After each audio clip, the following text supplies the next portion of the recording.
Some important reaction of organic chemistry में आपको बताते हैं कि सबसे पहले लोग पढ़ते हैं हाइड्रोकार्बन्स, और हाइड्रोकार्बन में भी बेसिक स्टार्ट करते हैं एल्केन से। और एल्केन के आपके पास जो मेन इंपॉर्टेंट रिएक्शन है एल्केन बनाने के मेथड्स के अंदर, जिसमें से आपको हम बात कर चुके हैं ए में एल्कीन से कैसे बनाते हैं, एल्कीन या फिर एल्काइन से। तो देखो तो इसमें किसको याद है, एल्कीन या फिर एल्काइन से कैसे तैयार करते हैं एल्केन।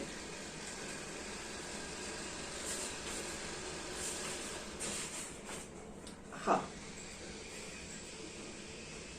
ठीक है, वेरी गुड। देखो बच्चे लोग, यहां अगर आपके पास एल्कीन है या फिर एल्काइन है, अगर आपको इससे एल्केन का प्रिपरेशन करना है तो याद रखना इसमें H2 रिएक्शन करवाएंगे, इसमें प्लैटिनम या फिर निकल के प्रेजेंस में। और ये क्या होता है, दो आपके पास H है तो एक H को यहाँ रिप्लेस कर देंगे, एक को यहाँ पे डाल देंगे, और एक H को आप यहाँ डाल दीजिएगा, दूसरे H को यहाँ पे डाल देंगे। तो अब देखो तभी कार्बन का तो यहाँ पर 1 2 3 बॉन्ड हो गया, तो अब यहाँ पर सिंगल बॉन्ड हो जाएगा। तो ये चीजें हम पढ़ चुके हैं। एल्किन से इसके साथ एल्काइन का भी रिएक्शन सेम होता है। एल्काइन में होता क्या है कि आपके पास सिर्फ यहाँ पर इक्विवेलेंसी फ्री होता है, और इस पर जैसे H2 का रिएक्शन कराओगे तो एक H यहाँ पर रिप्लेस और एक H यहाँ पर कर देंगे, तो पहले तो डबल बॉन्ड बनेगा, क्योंकि यहाँ पर अगर H आएगा तो ये बॉन्ड टूटेगा, और फिर एक और आप H लगाइएगा तब जाके ट्रिपल बॉन्ड से डबल बॉन्ड होगा। एल्केन का मतलब डबल बॉन्ड में कन्वर्ट करना है। तो ये सिंगल लिख दो, 2 H आपको बैठाना पड़ेगा और एक इसका फ्री होगा। तो कुछ इस तरीके से यहाँ तक काम करना होगा। ये बता चुके हैं एल्केन के प्रिपरेशन में कि एल्कीन या एल्काइन से कैसे प्रिपेयर करते हैं। अब देखो इसका सेकेंड मेथड बता रहे हैं, जो कि बहुत इंपॉर्टेंट मेथड था। फ्रॉम हेलो एल्केन बोलो या एल्काइल हैलाइड बोलो, हेलो एल्केन या फिर इसको बोलते हैं एल्काइल हैलाइड। चलो एल्काइल हैलाइड से हम लोग कैसे प्रिपेयर करेंगे एल्केन्स के ऊपर, ये बात करेंगे यहाँ पे। तो इसके लिए बताया था कि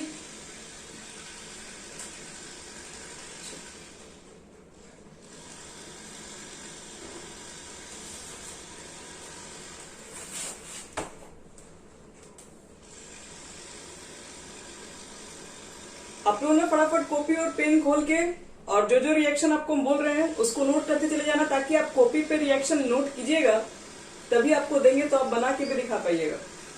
क्योंकि रिएक्शन का मतलब है सिर्फ देखना ही नहीं है, कुछ हम भी देंगे, कुछ आपको भी ट्राई करना पड़ सकता है। तो इसलिए आपको काफी हम छोटा छोटा करके बताएंगे, बहुत ज्यादा लॉन्गेस्ट नहीं बताएंगे। तो ये वाला लिखो आप लोग, फ्रॉम हेलो एल्केन और एल्काइल हैलाइड से। ये इंपॉर्टेंट है ज्यादा, ये तो नॉर्मली ये तो सिंपल सा रिएक्शन है, सबको याद रहता है। तो बोलते रहना, यहां तक नोट कर लिए। फिर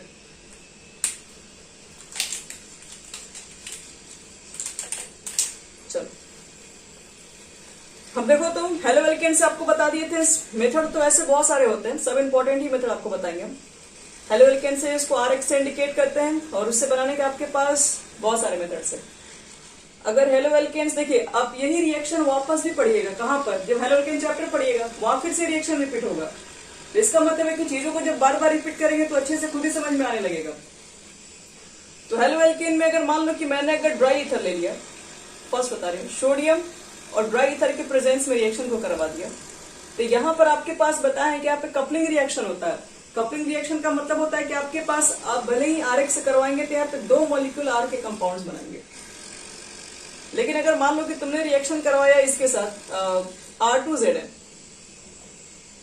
इसको हम लोग बोलते हैं R2Zn, ये भी ड्राई ईथर के प्रेजेंस में रिएक्शन होता है। इसको हम लोग फ्रैंकलैंड रिजेंट बोलते हैं, फ्रैंकलैंड रिजेंट। सब लोग नोट करते रहिएगा, क्वेश्चन देंगे हम आज बहुत सारा बनाने के लिए। और थर्ड हमारे पास होता है R2CuLi, जिसको हम लोग बोलते हैं कोरेहाउस, कोरेहाउस सिंथेसिस। तो देखो इसमें क्या क्या रिएक्शन बनता है, और फोर्थ भी बता दे रहे हैं। अगर लिथियम एल्यूमिनियम हाइड्राइड हो गया LiAlH4, या फिर सोडियम बोरोहाइड्राइड है, ये दोनों के कंडीशन में रिएक्शन मिलने वाला है। तो यहाँ पर भी कपलिंग रिएक्शन बनेगा, यहाँ पर हम डैश कर दे रहे हैं। यहाँ पर भी आपका एक कपलिंग रिएक्शन बन रहा होगा, लेकिन यहाँ पर कपलिंग रिएक्शन नहीं बनता है। यहाँ पर जो रिएक्शन बनता है वो आपके पास RH होता है, मतलब जितने आप कार्बन लीजिएगा उतने कार्बन के यहाँ पर हेलो एल्केन्स बनते हैं। सब पर एग्जांपल दे रहे हैं, ये मेन है। आप जो भी कंपाउंड्स पढ़ेंगे ये चीजें बताई जाती है कि एक स्टेप में किससे रिएक्शन क्या क्या बनने वाला है। इसको ऊर्ज रिएक्शन कहते हैं। ऊर्ज रिएक्शन आपको याद रखिए 12th क्लास में भी पढ़ना है, फ्रैंकलाइन भी पढ़ना है, ये भी पढ़ना है, मतलब देखिए सब पढ़ना है टोटल। चलो इसके ऊपर बात कर रहे हैं, यहां तक नोट कर लिए सब लोग, मिटा रहे हैं।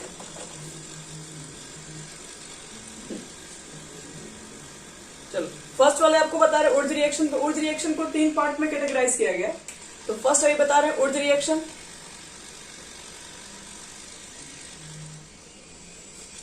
इसके ऊपर हम बता रहे थे ऊर्ज रिएक्शन कैसे बनता है।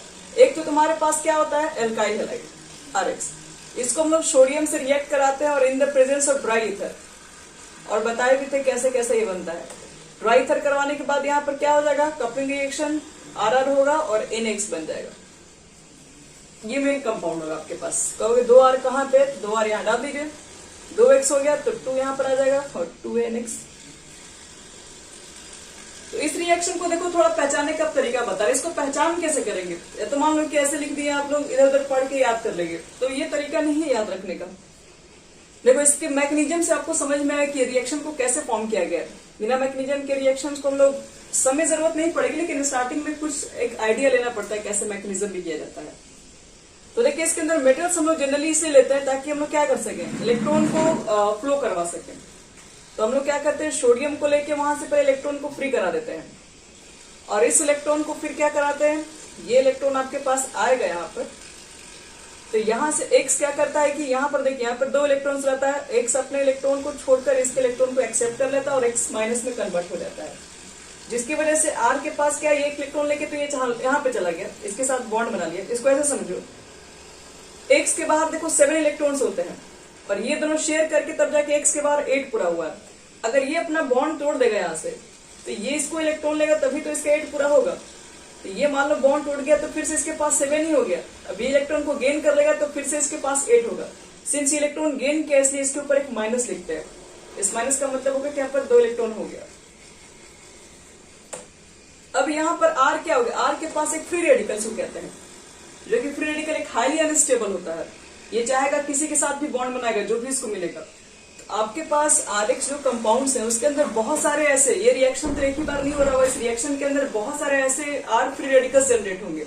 तो ये जो R फ्री रेडिकल्स होता है अपने ही मॉलिक्यूल्स, अपने ही एक सिमिलर मॉलिक्यूल के साथ कंबाइन हो जाएगा, जो कि फ्री रेडिकल के फॉर्म में, क्योंकि RH वाले केस तो ऐसे बहुत सारे जनरेट होंगे आपके पास रिएक्शन के अंदर। तो ये फ्री रेडिकल्स दोनों आपस में कंबाइन होकर बनाएगा, एक इलेक्ट्रॉन इसे यहाँ रख देगा, इलेक्ट्रॉन यहाँ रख देगा, तो ये आपके पास बन जाएगा R। फाइनल तो ये बन गया Na+ और X- ये भी आपस में रिएक्ट कर जाता है और NX बन जाता है। तो देखो फाइनल प्रोडक्ट में ये भी बना और ये भी बनता है, और इसी से थोड़ा सा आइडिया हो जाता है कि क्वेश्चंस कैसे बनाते हैं। तो यहाँ पर आपके पास R होगा, पहले तो उसको समझने का तरीका बता रहे हैं। यहाँ से X जाता है बाहर है, इसका फ्री रेडिकल्स होता है और ये अपने ही मॉलिक्यूल के साथ एक कंबाइन हुआ है, यही R और R मिलकर बना हुआ है। तो चलो इस पे हम बहुत सारा एग्जांपल दे रहे हैं, ध्यान रखिएगा। मिटाते इसको, सब लोग नोट कर लिए इसको।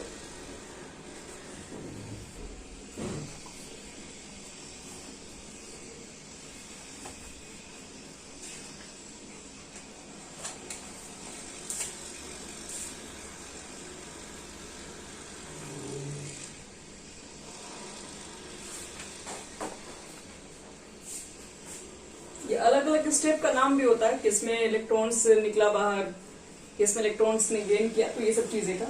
बट हमें यहाँ पर बताएंगे, एक सिंपल बात करें, बस आपको थोड़ा थोड़ा आइडिया दे रहे हैं। पढ़ेंगे इसको 12th में तो डिटेल कर देंगे समय। हो गया, मिटा दे बच्चों लोग। चलो तो अब देखो इसके ऊपर क्वेश्चन, देखिए उसके ऊपर बेसिस क्वेश्चन बता रहे हैं कैसे इसको हम ट्राई करेंगे। जैसे मान लो कि आपसे एक सिंपल सा क्वेश्चन पूछा गया, CH3Cl और एरो के ऊपर लिख दिया गया Na ड्राई ईथर, शॉर्ट में D लिख रहे हैं, पूछ देगा आपसे कि इसका प्रोडक्ट क्या होगा। तो प्रोडक्ट कैसे बनाओगे इसके अंदर, जैसे समझाए थे, हाँ, यहां से बताए थे कि Cl यहाँ पे 2 इलेक्ट्रॉन होंगे, और क्या बताते कि ये इलेक्ट्रॉन लेके अलग हो जाता है, अपना साइड में रहता है। तो CH3 एक फ्री रेडिकल्स पहले बना लो और ऐसा ही मॉलिक्यूल एक और अपने साथ कंबाइन हो जाएगा, तो बनेगा क्या CH3 CH3, ये फॉर्म हो जाएगा। और बाहर क्या निकलता है NaCl। रही बात बैलेंस की, तो बैलेंस तो ये है नहीं, 2 लगा दो, यहां पर भी 2 क्योंकि 2 मॉलिक्यूल से कंबाइन हो गया। बस हो गया, बहुत ज्यादा इसमें कुछ हार्ड नहीं है बच्चे लोग। यहां देखो CH3 CH2 Cl अगर मिल गया तो पहला स्टेप आपको क्या बताया, यहां सीधे Cl को हटाइए, यहां क्लोरीन जाएगा तो क्लोरीन सिर्फ इलेक्ट्रॉन गेन करने जाता है, इसका मतलब है कि इसके पास एक अनपेयर्ड बचेगा, यानी कुछ इस तरीके से होगा CH3 CH2 यहां पर एक इलेक्ट्रॉन। हाँ, और ऐसा ही मॉलिक्यूल एक और होगा जो कि इससे जुड़ जाएगा। तो जुड़ जाएगा तो ध्यान रखना कि बीच में, अब ऐसा ही मॉलिक्यूल जोड़ने का मतलब ये नहीं कि आप CH3 यहां लगाओ बीच में CH2, तो वैलेंसी ही गड़बड़ा जाएगा उसका। तो CH2 को यहां लगाओगे और CH3 को यहां लगाओगे, तब जाके ये चीजें आपस में कनेक्शन हो जाएगी, तो ये आपके पास ब्यूटेन बन जाएगा और बोल सकते हैं फिर 2NaCl बाहर निकलेगा। समझ में आ रहा है सबको? किसी का डाउट है तो पूछ लो।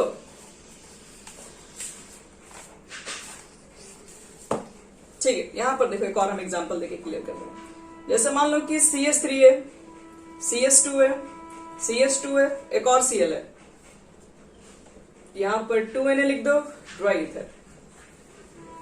सबसे पहले बताओ इसमें किसको रिमूव करना है? Cl। कोशिश करो यहां से, Cl को जैसे बाहर निकालेंगे तो क्या बचेगा?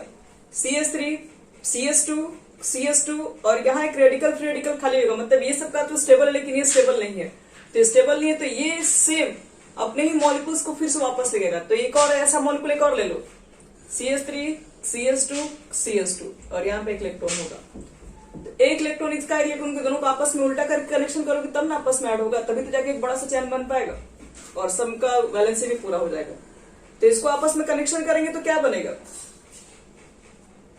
CH3 CH2 CH2 फिर वापस लग जाएगा CH2 CH2 CH3।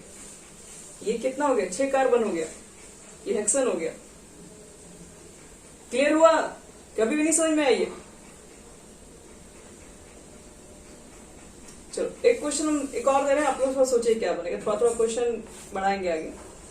देखो अगर मान लो इस तरह का क्वेश्चन मिल गया, यहां ऊपर Cl है और आपको लिखना है कि इसका प्रोडक्ट क्या बनेगा, और यहां पर लिख दिया है कि Na ड्राई ईथर।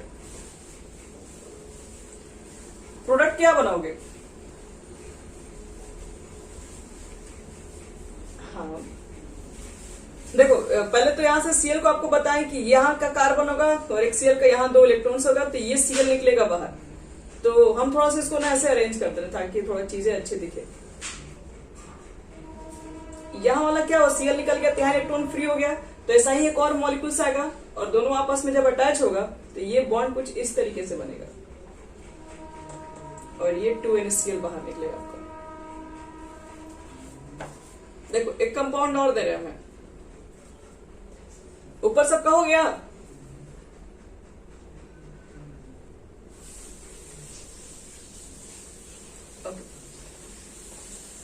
देखो तो इस तरह के रिएक्शन में क्या बनाओ प्रोडक्ट? यहां पे Cl है, यहां पर Na है, ड्राई ईथर है, क्या बनना चाहिए प्रोडक्ट?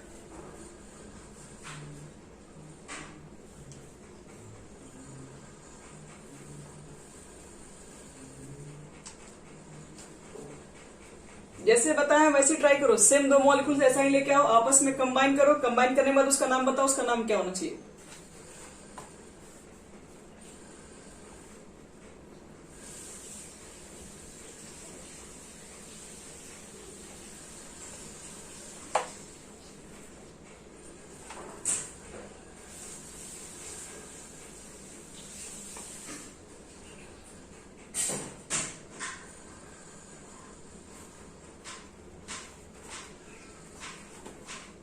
हेक्सेन। हेक्सेन नहीं होगा, हाँ ब्यूटेन आएगा। Very good.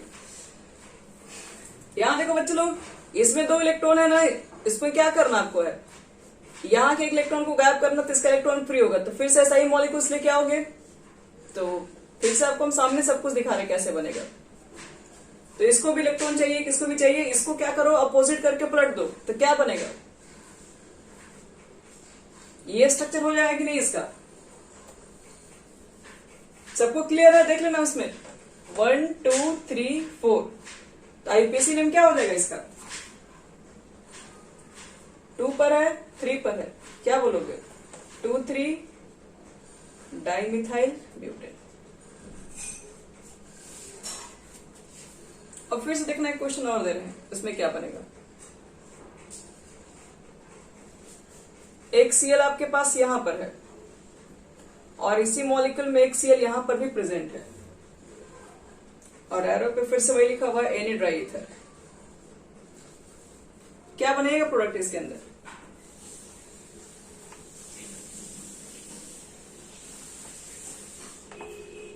लॉजिक सोचना बच्चों लोग। सीएल को बाहर निकालना, आप पूरा जानते हैं मैकेनिज्म में होता क्या है। सीएल बाहर निकालोगे, एक फ्री इलेक्ट्रॉन यहां पर होगा और एक फ्री इलेक्ट्रॉन नहीं, मतलब कि इस कार्बन के पास एक इलेक्ट्रॉन फ्री है और इसके पास भी एक फ्री होगा। तो अब क्या करेगा, ये जो दो फ्री इलेक्ट्रॉन जो आपको आपस में दिख रहे हैं, ये दोनों एक दूसरे में ही कंबाइन हो जाएंगे, किसी दूसरे मॉलिक्यूल्स की आवश्यकता ही इनको नहीं है। तो ये देखिए कुछ इस तरीके से कंपाउंड आपके पास बन जाएंगे। इस कार्बन का एक इलेक्ट्रॉन और इस कार्बन का एक इलेक्ट्रॉन, क्योंकि एक बॉन्ड बनाने के 2 इलेक्ट्रॉन चाहिए होगा, तो दोनों अपने पास रख के शेयर कर लेगा, तो यहाँ एक बॉन्ड बन जाएगा। आपको कहीं दूसरे जगह जाने की जरूरत ही नहीं है। फिर देखो एक कंपाउंड आपको मोर दिखा रहे हैं, एक सीएल यहां पर है और एक सीएल यहां पर है। नया थोड़ा सा मेहनत करना पड़ेगा, लेकिन धीरे धीरे जब सीख जाओगे ना तो ये खेलने लगोगे सबके साथ, सब रिएक्शन के साथ। चलो एनी ड्राई ईथर, इसका प्रोडक्ट लिखना है, क्या होगा। तो फिर से देखिए यहां पर इसमें क्या करेंगे, सीएल को बाहर निकालो, यहां सीएल को बाहर निकालो। पहला स्टेप तो सीएल बाहर निकलने के बाद क्या फॉर्म होगा वो बता रहे हैं, फाइनल प्रोडक्ट नहीं बना रहे हैं। एक सीएल यहां पर होगा तो बाहर निकल गया, तो एक फ्री इलेक्ट्रॉन यहां पर प्रेजेंट होगा और एक फ्री इलेक्ट्रॉन यहां पर प्रेजेंट होगा। तो फ्री इलेक्ट्रॉन्स क्या होता है, अनस्टेबल होता है। डबल बॉन्ड क्या करेगा बच्चे लोग, इसको हेल्प करेगा। हेल्प करेगा मतलब क्या, देखिए यहां पर डबल बॉन्ड के पास 2 इलेक्ट्रॉन है, तो 2 इलेक्ट्रॉन है तो ये क्या करेगा, अपने बॉन्ड को तोड़ के इसको स्टेबल करेगा और इसको स्टेबल करेगा। मतलब कि एक इलेक्ट्रॉन ये दे देगा इसको, एक खुद का इलेक्ट्रॉन इसका है, एक इलेक्ट्रॉन ये इसका दे देगा, एक इसका खुद का इलेक्ट्रॉन है। तो देखो तो क्या फॉर्म होगा, यहां से एक इलेक्ट्रॉन इसने बनाया, एक इलेक्ट्रॉन इसने बनाया, तो एक बॉन्ड तो यहां बन गया। ये तो अपना दोनों इलेक्ट्रॉन को हटा दिया, तो एक इलेक्ट्रॉन इसमें लगा दिया, इलेक्ट्रॉन ये लगा दिया, तो एक बॉन्ड तो यहां बन गया और एक बॉन्ड आपके पास यहां बन गया। तो ये फॉर्म हो गया आपके पास बेंजीन। तो देखो इसके अंदर कुछ कुछ इंपॉर्टेंट आपको बताया, जिसके अंदर हम लोग ऊर्जा रिएक्शन के अंदर बात करते हैं। ऊर्जा रिएक्शन का मतलब यही है कि अगर मान लो कि अगर एक ही क्लोरीन है तो फिर कोई प्रॉब्लम ही नहीं है, उसी के साथ उसका दूसरा मॉलिक्यूल लाके उसका अपोजिट करके कंबाइन कर दो। अगर एक ही कंपाउंड में 2 क्लोरीन दिख रहा है, ऐसा रिएक्शन अगर पॉसिबल है तो आपको सीधे एक सामने सामने हम लोग क्या करते हैं कि बॉन्ड बना लेते हैं। लेकिन इसमें क्या होता है, इसके बीच में डिस्टेंस काफी बढ़ जाता है, तो हम लोग यहाँ पे डबल बॉन्ड का यूज करते हैं। डबल बॉन्ड क्या करता है कि एक इलेक्ट्रॉन को ऊपर शेयर करता है, एक नीचे शेयर कर लेता है, जिसकी वजह से बेंजीन में फॉर्म हो जाता है। और बेंजीन एक एरोमेटिक कंपाउंड है तो ज्यादा स्टेबल होता है, इसे जो चीजें ज्यादा स्टेबल होती है वही फॉर्म हो रही होती है कंपाउंड के अंदर। तो इस तरह के रिएक्शन को बोलते हैं आपके पास क्या है, ऊर्जा रिएक्शन। ये ऊर्जा रिएक्शन है। और आपसे भी एक क्वेश्चन पूछ लिया जाता है, रेट टुवर्ड्स, पहले यहां तक लिख लिए तुम लोग सब लोग,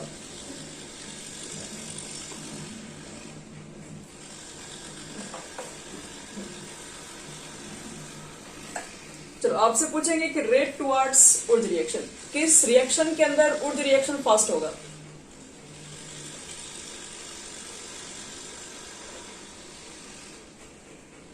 तो ऊर्जा रिएक्शन जो बच्चे लोग आपके पास है वो तो सोडियम के ऊपर डिपेंड नहीं करता, क्योंकि सोडियम तो हर केस में उतना ही स्पीड से एक इलेक्ट्रॉन को लूज कर रहा होगा, उसकी रिएक्टिविटी ऐसे भी हाई है। वो डिपेंड क्या करता है, वो आरएक्स के ऊपर डिपेंड करता है। आप जो इलेक्ट्रॉन दे रहे हैं तो जितना जल्दी ये बॉन्ड टूटेगा उतना ही जल्दी जाके इलेक्ट्रॉन ले लेगा उससे, और यहां से ये आर फ्री रेडिकल के फॉर्म में जनरेट होगा। तो सब कुछ डिपेंड ये होता है कि जितना इजी तरीके से, जितना इजिली फ्री रेडिकल फॉर्म होगा उतना ही फास्ट ऊर्जा रिएक्शन बनेगा। तो ये फ्री रेडिकल्स फास्ट कैसे बनेगा, फ्री रेडिकल्स फास्ट कैसे जनरेट होगा, बॉन्ड के ऊपर है कितना फास्ट जल्दी ये बॉन्ड टूटेगा। तो बॉन्ड जितना कमजोर होगा उतना ही इजी तरीके से बॉन्ड टूट जाएगा, क्योंकि अगर इसको बॉन्ड को तोड़ने में अगर इसको ज्यादा ही एनर्जी लगानी पड़ेगी तो वो इलेक्ट्रॉन इजी तरीके से गेन नहीं कर पाएगा। अगर ये बॉन्ड इसी तरीके से ब्रेक हो जाएगी तो आसानी से उस इलेक्ट्रॉन को लेगा, आसानी से फ्री रेडिकल के फॉर्म में चला जाएगा ये। तो आपके पास 4 ऑप्शन है, एक RF है, RCl है, RBr है और RI है।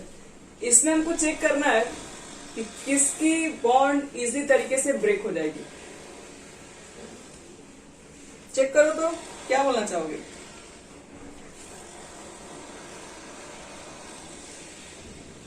तो बॉन्ड लेंथ कैसे चेक करते हैं, बॉन्ड स्ट्रेंथ है या नहीं है कैसे चेक करते हैं? तो बॉन्ड लेंथ के ऊपर डिपेंड करता है। सबसे बड़ी बॉन्ड लेंथ जिसकी होगी बच्चे लोग वो आसानी से ब्रेक हो जाएगी। ऐसे समझो, जैसे मान लो कि ये आपके पास, जैसे मान लो इसको समझा रहे हैं, मान लो कि एक बॉन्ड है, ये इतना बड़ा बॉन्ड है, इसको तोड़ना इजी है, तोड़ दोगे यहां से। लेकिन मान लो बॉन्ड छोटा है, मान लो इतना छोटा आपको बॉन्ड है, इसका बॉन्ड लेंथ बहुत कम है, इसको तोड़ोगे ना तो जल्दी ब्रेक नहीं होगा।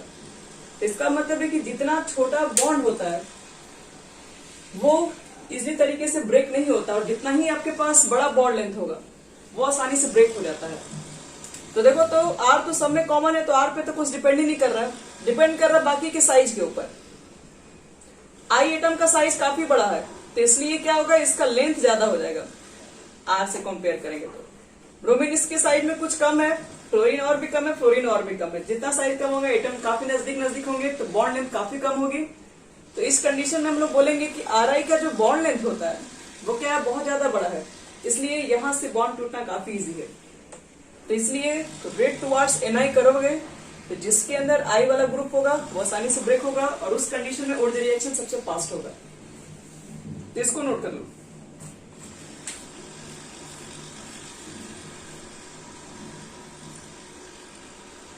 एक कंडीशन आपको और बता रहे, ओनली यूजफुल, ये जो ऊर्जा रिएक्शन है ये यूजफुल है किसके लिए, for the preparation of symmetrical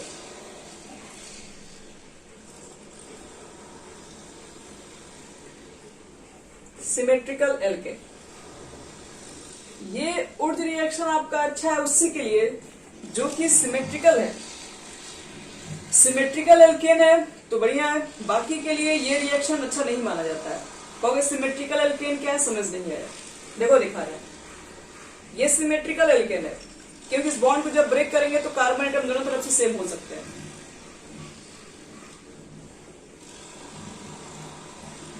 ये सिमेट्रिकल एल्केन्स नहीं है क्योंकि यहां से ब्रेक कीजिएगा तो इधर 2 और इधर 1, तो ये दोनों तरफ सेम पार्ट में नहीं डिवाइडेड हो रहे हैं, तो ये सिमेट्रिकल एल्केन्स नहीं होंगे।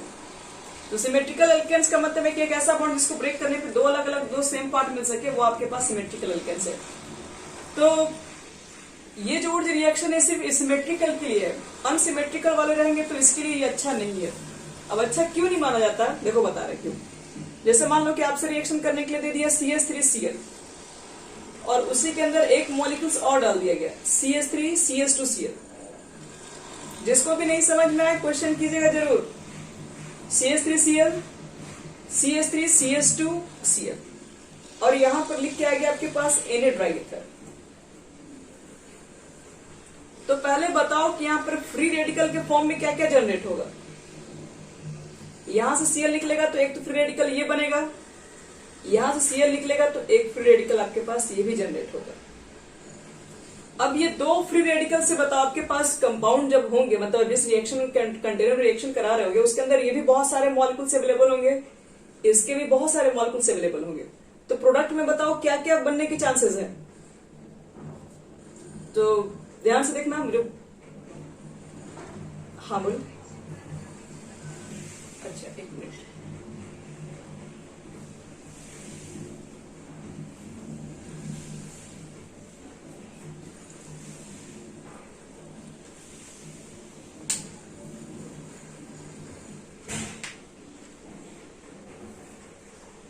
चलो तो तुम देख के बताओ इसमें प्रोडक्ट क्या क्या मिल सकता है। हाँ वीडियो बन रहा है और इसमें हम ये बात रिकॉर्ड कर दिए जो पूछी हो। यहाँ पर देखो तो हम सारे जितने ऑर्गेनिक केमिस्ट्री के रिएक्शन होंगे हम सबका वीडियो बना देंगे, ताकि मान लो कभी रिवीजन भी करना पड़ जाए। मान लो एक बार में अच्छे से समझ में नहीं आ गया तो एक बार उसको और भी ओपन करके देख सकती हो, और मान लो फिर भी अगर कुछ पॉइंट नहीं समझ में आया तो वहां पे पूछ भी सकते हैं हमसे, या कमेंट भी लिख सकते हो, वहां पर भी एक्सप्लेन कर सकते हैं, जहां पर भी आपको सुविधा लगेगा। तो यहाँ देखो तो बच्चे लोग, ये फ्री रेडिकल्स है और ये फ्री रेडिकल्स है, क्या क्या बॉन्ड बना सकते हो बोलो? तो हम तो बोलते हैं कि आपके पास ये भी बहुत सारे मॉलिक्यूल अवेलेबल हैं, इसके भी बहुत सारे मॉलिक्यूल अवेलेबल हैं, तो ऐसा हो सकता है कि नहीं ऐसे ही दो मॉलिक्यूल्स आपस में रिएक्ट करके ये फॉर्म कर सकते हैं? ऐसे दो दो मॉलिक्यूल आएंगे तो भी तो बन सकता है ना एक। तो एक कंपाउंड जो तुम्हारा ये बन जाएगा, दूसरा क्या बनेगा बोलो? ये वाले भी हो सकते हैं कि नहीं? CH3 CH2 CH2 CH3 ये भी बन सकता है। क्या और भी कंपाउंड बनने की चांसेस हैं? हाँ, ये दोनों आपस में भी तो कंबाइन हो सकता है। ये मॉलिक्यूल अपने मॉलिक्यूल से कंबाइन होकर ये बना लिया, ये मॉलिक्यूल अपने मॉलिक्यूल से कंबाइन होकर एथेन बना लिया, और ये भी तो मॉलिक्यूल कंबाइन हो जाएंगे फिर यहाँ पे। तो CH3 CH2 CH3। अब देखो तीन मॉलिक्यूल, मतलब अब कहने का मतलब ये है कि अगर आप अनसिमेट्रिकल मान लो कि अगर आप तैयार करना चाह रहे हैं, आप इससे रिएक्शन अगर अनसिमेट्रिकल वाले कंडीशन से आप बनाना चाह रहे हैं, मतलब आप ऊर्ज रिएक्शन यूज करना चाह रहे हैं अनसिमेट्रिकल के केस में, मतलब हमको बनाना है प्रोपेन बनाना है। प्रोपेन अनसिमेट्रिकल है क्योंकि आपको बताया है, सॉरी ये नहीं है प्रोपेन, अनसिमेट्रिकल प्रोपेन है क्योंकि यहाँ से बीच से कहीं भी बॉन्ड ब्रेक करेंगे तो यहाँ पर जो एटम्स है वो इक्वल पार्ट में डिवाइड नहीं होंगे। देखो बच्चे लोग ये दिमाग मत लगाना कि यहाँ पर करेंगे तो इक्वल पार्ट में डिवाइड हो जाएंगे, ये दो पार्ट कर देंगे तो एटम सेम नहीं होंगे, आप देख सकते हैं इसके अंदर है। दूसरी बात, सिमेट्रिकल का मतलब होता है कि दो पार्ट में डिवाइड करना, तीन और चार पार्ट नहीं होता है। तो अब देखो यहाँ पर समझो, इसमें अगर मैंने प्रोपेन को बनाने इस मेथड से हम गए, हम प्रोपेन बनाने के लिए क्या किए, तो दो अलग अलग एल्काइल हैलाइड यूज किए। अलग अलग एल्काइल हैलाइड से देखिए आपको बनाना था प्रोपेन, लेकिन उसमें प्रोपेन भी बनेगा, एथेन भी बनेगा, ब्यूटेन भी बनेगा, तीन तीन चीज बन जाएगी। आपको बनाना प्रोपेन रहेगा, बाकी दो चीजें एक्स्ट्रा बन रही होंगी। अब इसको डिफ्रेंशिएट करना, अब इसको अलग करना है, इसको अलग करना है, तो कोई इतना आसान काम नहीं है। एक रिएक्शन के अंदर इथेन भी बन गया, एक रिएक्शन के अंदर ब्यूटेन भी बन गया, प्रोपेन भी बन गया, तीनों बन गए, और हम आपसे कह रहे हैं कि दोनों को हटा दीजिए इसमें, तो इतना आसान नहीं है क्योंकि सब केमिकल चीजें हैं। तो इसलिए ऊर्ज रिएक्शन माना गया है कि ऊर्ज रिएक्शन जो होता है वो सिर्फ सिमेट्रिकल एल्केन बनाने के लिए अच्छा माना जाता है, अनसिमेट्रिकल एल्केन के लिए अच्छा नहीं माना जाता है। क्योंकि अनसिमेट्रिकल के केस में क्या हो जाता है कि बहुत सारे साइड प्रोडक्ट फॉर्म हो जाते हैं, बहुत सारे मेन प्रोडक्ट के अलावा और प्रोडक्ट फॉर्म हो जाते हैं, जिसको डिफरेंशिएट करना काफी डिफिकल्ट है। इसलिए ऊर्ज रिएक्शन सिर्फ और सिर्फ सिमेट्रिकल एल्केन हम लोग तैयार करने के यूज करते हैं। चलो, ऊर्ज रिएक्शन हो गया कंप्लीट। दूसरा बता रहे हैं ऊर्ज फिटिंग रिएक्शन क्या होता है। किसी को बच्चे लोग इसमें यहां तक डाउट है तो फिर पूछ लो फटाफट। ऊर्ज फिटिंग रिएक्शन बता रहे हैं।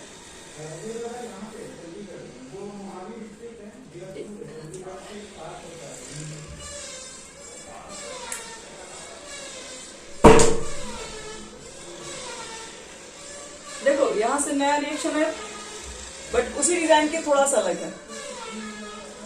ऊर्ज फिटिंग रिएक्शन,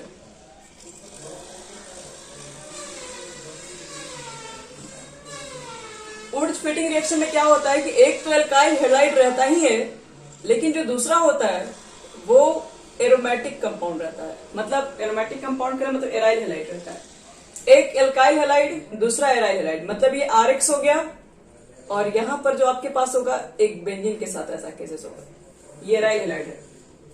रिएक्शन फिर से वही होगा बच्चे लोग, Na और ड्राई ईथर ही रहेगा, तो कंपाउंड भी उसी तरीके से फॉर्म होगा। आपको क्या बताया गया, यहां से आपको X और X को रिप्लेस करना है, हटाइए यहां से, तो यहां से निकलेगा ये और यहां से निकलेगा ये, तो आपके पास जो फाइनल जो रिएक्शन बनता है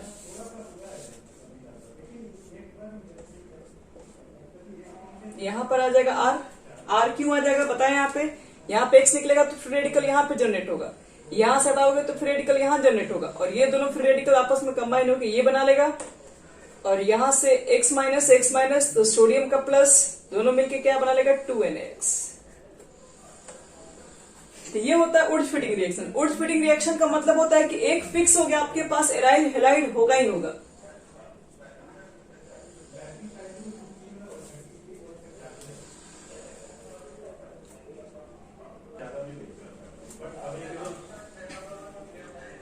तो ऊर्ज रिएक्शन जो हमारे पास होगा वो हमेशा किसके किसके बीच होगा, तो एक आपके पास एराइल हैलाइड फिक्स रहे और एक आपके पास होगा एल्काइल हैलाइड, ये हमेशा इसी के बीच का रिएक्शन होता है।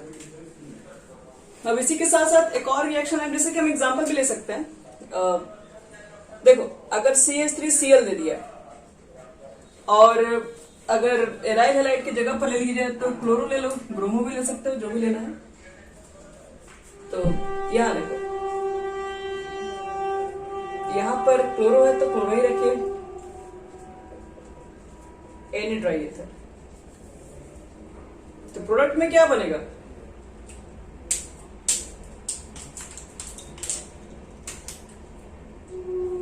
या ये दोनों रिएक्शन होगा, हाँ टार्बिन बनेगा इसके अंदर, ये ClCl निकल जाएगा, ये यहां पर लग जाएगा और 2NaCl फिर से बाहर निकाल दो। तो बस ये हो गया आपके पास ऊर्ज फिटिंग रिएक्शन के अंदर आता है। ऊर्ज फिटिंग में याद रखना, एक एल्काइल हैलाइड दूसरा एराइल हैलाइड फिक्स होगा। अब एक और रिएक्शन आता है, इसी के अंदर इसका नाम है सिर्फ फिटिंग रिएक्शन। ये ऊर्ज रिएक्शन नहीं है, ये ऊर्ज फिटिंग है। तो ऊर्ज फिटिंग में आपके पास एक एराइल हैलाइड का जब केसेस दे दिया जाता है तो यहाँ पर स्टेबल कंपाउंड, एरोमेटिक कंपाउंड ही फॉर्म होता है। बाकी भी चीजें फॉर्म हो रही होंगी, लेकिन बताते हैं जो मेजर जो प्रोडक्ट है वो स्टेबिलिटी के फैक्टर के ऊपर जाता है, तो एरोमेटिक कंपाउंड ज्यादा स्टेबल हो जाता है ना, इसलिए ज्यादा फॉर्म होता है। ठीक है, आगे बढ़े इसमें।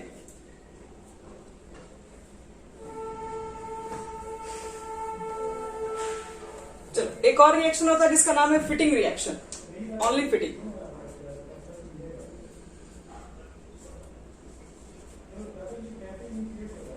फिटिंग रिएक्शन में देखो क्या होता है, आपके पास दोनों के दोनों ही एराइल हैलाइड्स होते हैं। जैसे सपोज करो यहां पर मेरे पास यहां पे Cl है, फिर ऐसा ही मैंने सिर्फ Cl ही लिख के दे दिया, ठीक है, और Cl क्या X लिख दिया, अब जनरल फॉर्मूला लिख रहे हैं तो X लिखिए, Na लिख दो यहां पर और यहां पर लिख दो ड्राई ईथर। फॉर्म क्या होगा प्रोडक्ट, तो हमेशा की तरह क्या होगा, ये चीजें यहां से निकलेंगी बाहर, और यहाँ पर तो कोई दूसरा नहीं है तो सेम मॉलिक्यूल से कंबाइन होगी, मतलब ऐसे ही एक और मॉलिक्यूल से कंबाइन हो जाएंगी और कुछ इस तरीके से प्रोडक्ट देखो बन जाएंगे।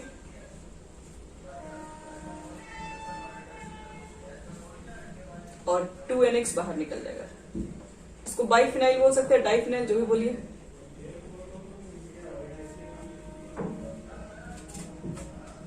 इस तरीके का जो रिएक्शन है उसके आपके पास फिटिंग रिएक्शन कहलाता है, जिसमें दोनों ही पार्ट अगर एराइल हैलाइड्स हुआ था। एग्जाम्पल ले सकते हो, Cl यहाँ पर डाल सकते हो, जो भी आपका मन करे डाल सकते हैं। तो ये था ऊर्ज रिएक्शन। ऊर्ज रिएक्शन के अंदर ऊर्ज रिएक्शन भी है, ऊर्ज फिटिंग भी है, कब उसकी रेट कब फास्ट हो सकती है भी बता दिया आपको। ऊर्ज रिएक्शन बेसिक हम लोग किसके लिए यूज करते हैं, तो सिर्फ सिमेट्रिकल एल्केन के लिए ही यूज करते हैं बस। अभी जो इतना रिएक्शन आपको पता है ये सब हेलो एल्केन्स में सब पढ़ने के लिए मिलेगा। जब दोबारा मिलेगा रिएक्शन तो आपका बहुत अच्छा रिवीजन हो जाएगा वापस। देखो, ऊर्ज रिएक्शन में एक चीज आपको और बता दें, ऊर्ज रिएक्शन में थोड़ा सा एक चीज को आप चेंज करोगे तो उसका नाम हो जाता है उल्मान रिएक्शन। ULM, एक बार चेक कर लेना, 2 12 है कि एक है उल्मान रिएक्शन। इस रिएक्शन को उल्मान रिएक्शन कब बोल देंगे, जब देखिएगा ध्यान से, जब आपने क्या कर दिया कि सोडियम को रिप्लेस कर दिया और सोडियम की जगह पर अगर मैंने Cu ले लिया, तो याद रखना Cu लेके डायरेक्ट अगर आप हीट कर देंगे तो प्रोडक्ट जो बनेगा वो तो सेम ही बनता है। ऊर्ज का कहना था क्या, ऊर्ज का कहना था कि सिर्फ और सिर्फ प्रोडक्ट जो होता है वो सोडियम के साथ ही बनेगा, लेकिन उल्मान क्या किए थे, और तरह तरह के मेटल्स को देख के चेक कर रहे होंगे ये भी, तो देख रहे थे कि कॉपर के साथ ड्राई ईथर की जरूरत नहीं, डायरेक्ट जब हीट कर रहे हैं तो फिर वही चीजें डाइफिनाइल में फिर से कन्वर्ट हो सकता है। तब उस तरह के रिएक्शन को अपना नाम जोड़ दिए, जिस तरह से ऊर्ज ने अपना नाम जोड़ा था उस तरीके से उल्मान बोले कि जब आप ड्राई ईथर को छोड़ के, सोडियम को छोड़ के आप अगर कॉपर यूज कर लीजिएगा, सोडियम के बदले में जब कॉपर यूज करेंगे तो उस दिन उसको ऊर्ज नहीं बोल के उल्मान बोलना पड़ेगा। तो सब कुछ देखो बच्चों प्रोसेस से में बस नाम ही थोड़ा डिफरेंस हो गया और एक एटम की वजह से चेंज हो गया, वही इसलिए नाम बदल गया। तो ये ऊर्ज रिएक्शन की पूरी कहानी होगी समाप्त। अब बात करते हैं फ्रैंकलिन रिजल्ट। ये भी आसान है, तुरंत समझ में आ जाएगा। मिटा रहे हैं पूरा, सब लोगों ने नोट कर लेना, सब लोग जितना भी रिएक्शन बता रहे हैं।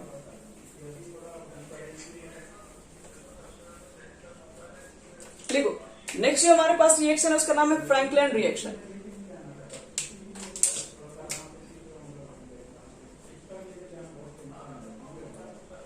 फ्रैंकलैंड रिएक्शन, देखो इसकी किस तरह का रिएक्शन है। पहले फ्रैंकलैंड रिएक्शन को समझने से पहले बनता है फ्रैंकलैंड रीजेंट। फ्रैंकलैंड रीजेंट क्या होता है आपके पास है R2Z, इसी को बोलते हैं फ्रैंकलैंड रीजेंट।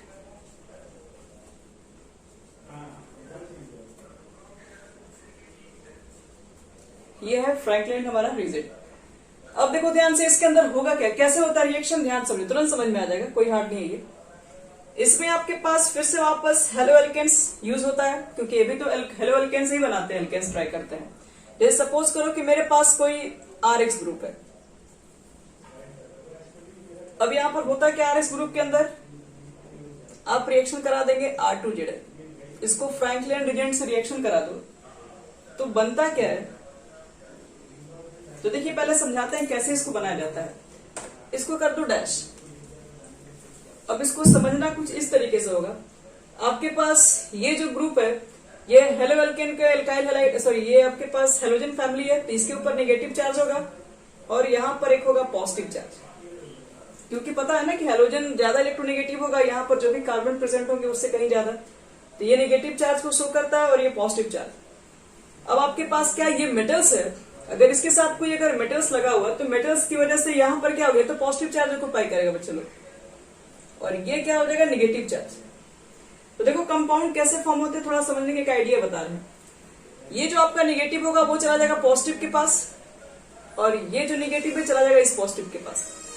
तो कंपाउंड क्या होगा, देखो एक दूसरे का अटैक होता है। यहाँ पर यहां से जैसे ये X निकलता है बाहर, जैसे यहाँ से X बाहर निकलेगा तो यहाँ पर देखो कोई दूसरा तो है नहीं इसका इलेक्ट्रॉन लेगा, तो यहां से X माइनस निकलने के बाद ये बना लेता है R के ऊपर एक माइनस जनरेट हो जाता है।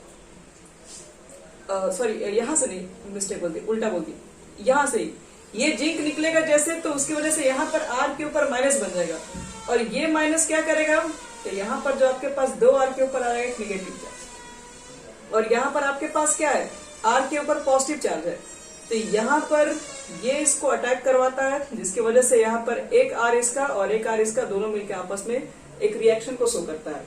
जैसे ये वाला जब यहाँ से X बाहर निकलेगा तो ये दोनों इलेक्ट्रॉन को लेकर निकलेगा, यहाँ से जब दोनों इलेक्ट्रॉन को लेकर यहाँ से निकलेगा तो यहाँ पर प्लस चार्ज क्रिएट हो जाएगा, तो ये क्या करेगा, इसको अपना इलेक्ट्रॉन पे डोनेट करेगा, जिसकी वजह से यहाँ पर एक बॉन्ड बन जाता है। तो उतना छोड़ो, उतना टेंशन मतलब, इसी तरीके से हम बता रहे हैं। यहाँ पर आप पहचान तो जाओगे ना कि कहाँ पॉजिटिव है कहाँ नेगेटिव है, तो ये नेगेटिव है और ये पॉजिटिव है, इसके साथ इसको अटैच करो, तो इसके साथ अटैच करेंगे तो ये R है और इसको R डैश माने हमें, ये बॉन्ड बनेगा।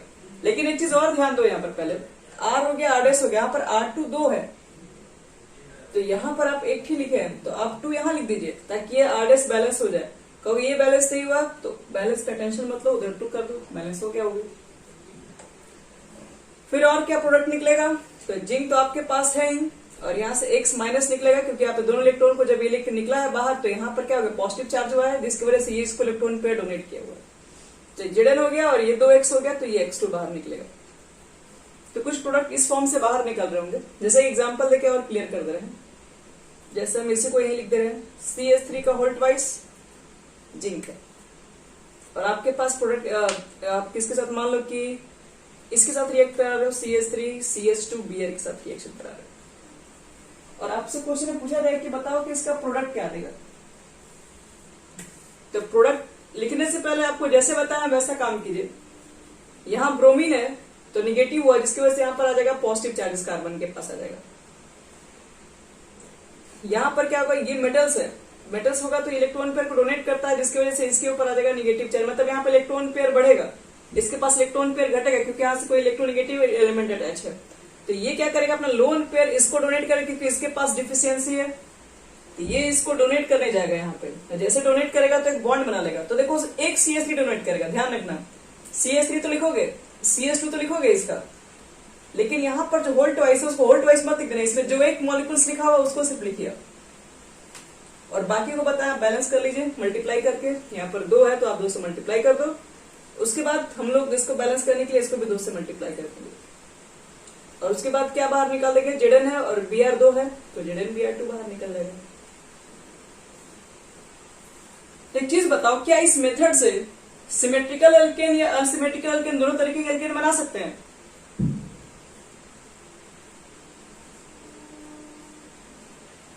और चेक करके दिखा रहे हैं।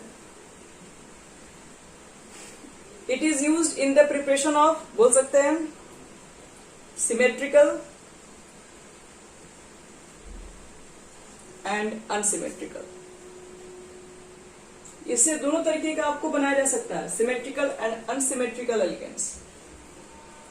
देख सकते हो, अगर सपोज करो मैंने यहाँ पर जो प्रिपेयर किया है, यहाँ पर तो 3 कार्बन है, ये तो अनसिमेट्रिकल ही है, तो अनसिमेट्रिकल के भी एल्केन बना दें। अगर मुझे सिमेट्रिकल एल्केन बनाना है तो क्या लेके चलना पड़ेगा? पहले इसको नोट कर लो बच्चों लोग, फिर बता रहे हो और आगे बढ़ा रहे हैं।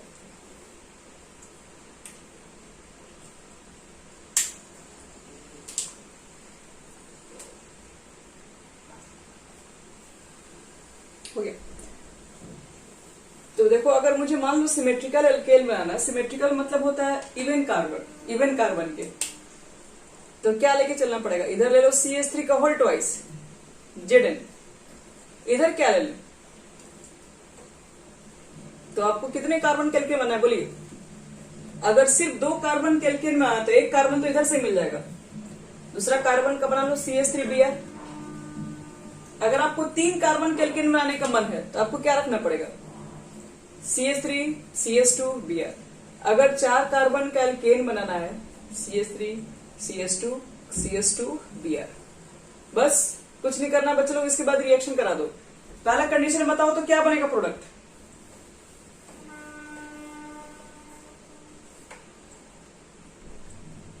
हम यहां लिख रहे हैं ABC, इसको भी यहां लिखेंगे नीचे से। A का प्रोडक्ट क्या बनेगा? जैसा आपको बताया एकदम वैसा ही सेट करो। यहाँ माइनस हो गया और यहाँ पर आपके पास प्लस हो गया, कितना बोलिए? CH3 इसका, हाँ, इथेन हो जाएगा। सेकंड का बोलिए,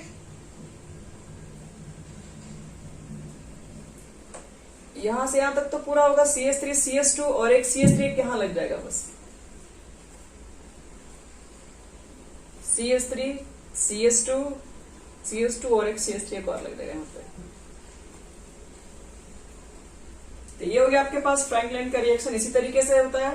अब कुछ क्वेश्चन हम थोड़ा सा डिफिकल्ट दे रहे हैं, ट्राई कीजिएगा। समझ में आ गया तुमको तनुजा कैसे बना है इसको? कहां पे समझ में नहीं आया? हेलो, ये प्रोडक्ट कैसे आ रहा है? यहां देखो, इसमें तुम Br को पहले बाहर निकाल दो, जो भी एल्काइल लाइट से पहले हेलो एल्केन वाला पार्ट को बाहर निकाल दीजिए। ये जैसे बाहर निकलेगा तो CH3 ग्रुप बनेगा, और उसके बाद करना कुछ नहीं, इसको अटैच कर देना इसके जगह पे, Br की जगह पे। तो यही अब पहला देख के लिखे हुए हैं। सेकंड में भी क्या किया, पहले Br को यहां से हटा दीजिए यहां से, और उसके बाद ये वाला चीज को यहां पर लेके आ जाओ, तो नहीं बन जाएगा CH3 CH2 फिर CH3। इसी तरीके से देखो तो थर्ड में तो वही ना काम किया गया है, यहां से Br को बाहर निकाल दिया गया है, तो ये CH3 को अटैच करेंगे तो वही बन जाएगा ना CH3 CH2 CH2 Br, फिर CH3 लास्ट में आ जाएगा। हाँ, Br तो हर केस निकलेगा ना, तभी तो बनेगा Zn Br2 Zn Br2 Zn Br2।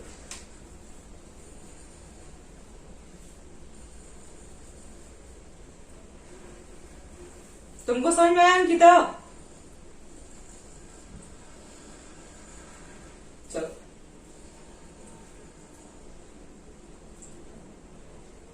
ज्योति है यहीं पे, ज्योति को समझ में आया? चलो, तो आप एक रिएक्शन दे रहे हैं, आप लोग ट्राई कीजिए सब लोग।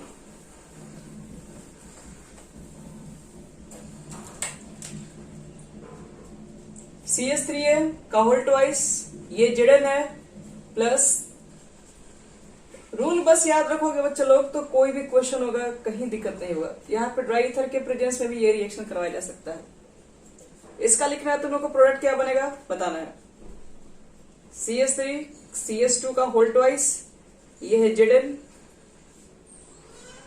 और यहां पर है Br। इसका प्रोडक्ट बताना है क्या बनेगा।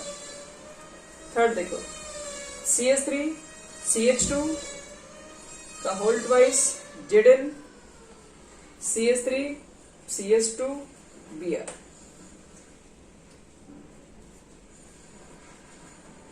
चलिए ABC इसका बना प्रोडक्ट क्या निकलेगा, ABC। चलिए आप लोग क्या कीजिए, बना के ना व्हाट्सएप कीजिए सब लोग।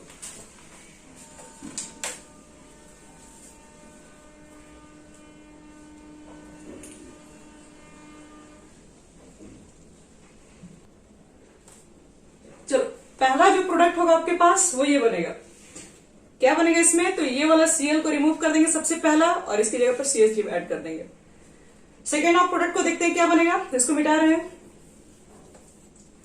सेकेंड प्रोडक्ट बताओ तो इसमें सबसे पहले किसको रिमूव किया जाएगा यहां से, ठीक है। तो अगर हम यहां से Br को रिमूव कर दिए तो देखिए यहां पर एक इलेक्ट्रॉन्स होगा, और सॉरी इलेक्ट्रॉन्स यहां पर सीधे पॉजिटिव चार्ज, कार्बन के पास सीधे पॉजिटिव चार्ज होगा। बस ये ब्रोमीन पूरा निकल चुका है, तो ये ब्रोमीन जब चला गया यहां से तो इस कार्बन, यहाँ पे जो कार्बन होगा वहां पर आ जाएगा पॉजिटिव चार्ज। हेल्प करने के लिए देखो ये कार्बन आएगा इसके पास। अब इसको कैसे ऐड करेंगे देखो, उसको समझा रहे हैं। ये जो CH2 है वो यहां से ऐड होगा, तो देखो यहां पर लिख दो CH2 और ये ऊपर चला जाएगा CH3। समझ में आया कैसे हुआ ये, इसको सिर्फ पलट के यहां पर लगा दिया गया, क्योंकि देखो ये तो वैलेंसी फ्री है, ये तो पहले से इसका वैलेंसी 4 है। यहां से हटाएंगे तो इसकी वैलेंसी कितना है, इसकी वैलेंसी 3 हो जाएगी, तो इसको हम लोग यहीं से ऐड कर पाएंगे। तो Br को हटाओगे तो ये पलट के आपको यहां पे लगा देना है, और इसका अगर नेमिंग देखना है क्या होगा तो 1 2 3 4 2 मिथाइल ब्यूटेन हो जाएगा ना। चलो इसके बाद अगला बोलो, इसका बाकी तो साइड प्रोडक्ट सबको पता है, ZnBr2 होगा। समझ में आएगा सबको। ज्योति तनुजा तुम लोग देख लो, ठीक है। अब देखो थर्ड प्रोडक्ट के ऊपर बात कर रहे हैं। सबसे पहले इसमें किसको निकालेंगे,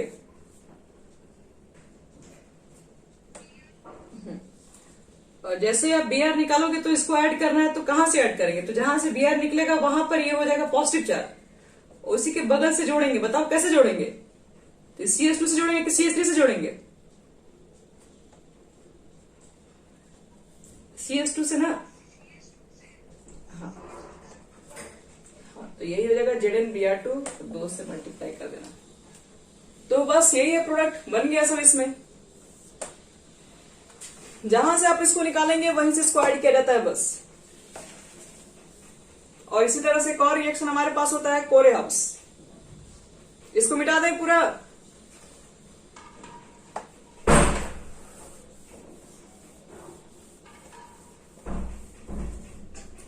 लिखो बच्चों जल्दी से इसको कर लो, ये तीनों रिएक्शन हो जाएगा कंप्लीट। कल नया बताएंगे इसको।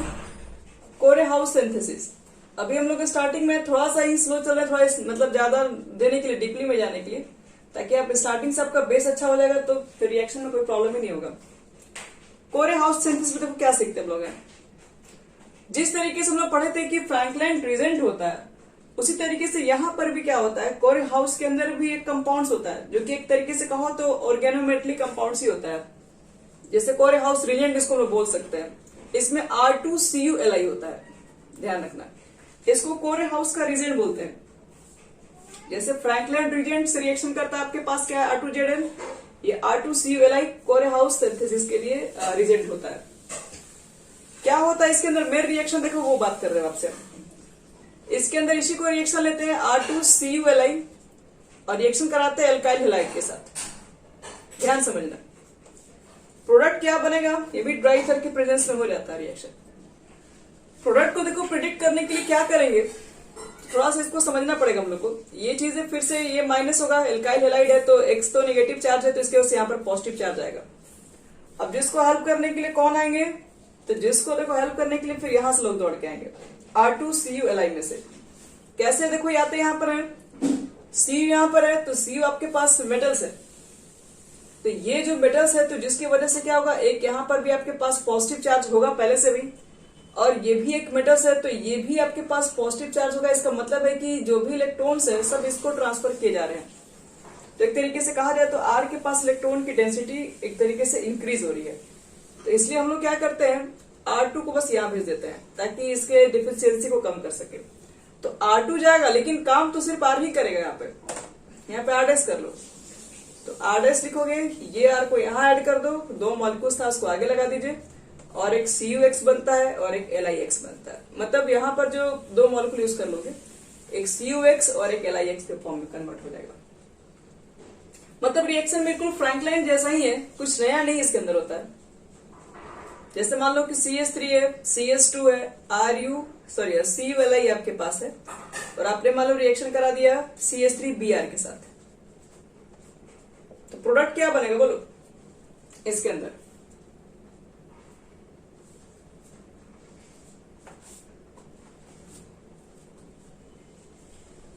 वही सबसे पहले जो बताया, Br को बाहर निकालिए और बाकी को इसमें 1 मिनट R2Li था ना, ये वही ट्वाइस हो जाएगा। Br को बाहर निकालेंगे और इसको इसमें ऐड कर देंगे, तो क्या बन जाएगा? CH3, वैलेंसी यहां से कम इसका है CH2 से, तो CH2 को बीच में, CH3 को लास्ट में, फिर एक LiX निकलेगा और एक CuX। इसी तरीके से देखो एक रिएक्शन और दिखाते रहे, CH3 CH2 का होल ट्वाइस, CuLi है, और इस तरह के कंपाउंड में मान लो कि जो मेरे पास ऐसा भी ले सकते हैं हम लोग, है इस तरीके से ले लो, थोड़ा आसान हो जाएगा। तो कुछ करना थोड़ी ना बच्चे लोग, यहाँ से Br को गायब करोगे और Br को गायब करने के बाद यहाँ पे जोड़ते R और R को उसी पार्ट से ऐड करते हैं जिधर से आपके पास वैलेंसी फ्री है, तो यहाँ से ऐड करेंगे फिर CH2 CH3, वही LiBr और CuX। तो ये हमारे पास कोर हाउस रिएक्शंस हो गया टोटल। तो टोटल हो गया बच्चे लोग तुम लोग का कंप्लीट। ये एल्काइल हैलाइड्स हम लोग कैसे तैयार कर सकते हैं, हेलो एल्केन्स में आपके पास कैसे तैयार कर सकते हैं। वुड रिएक्शन था, वुड रिएक्शन के अंदर 3 रिएक्शन था आपके पास, वुड फिटिंग रिएक्शन, फिर कोरे हाउस, फ्रैंकलाइन्स, उलमान रिएक्शन, ये हो गया तुम्हारा कंप्लीट। एक रिएक्शन और रह गया जिसको हम लोग कल कर लेंगे, जैसे कि एल्काइल हैलाइड से भी NaBH4 और LLH4 से भी निकाल सकते हैं।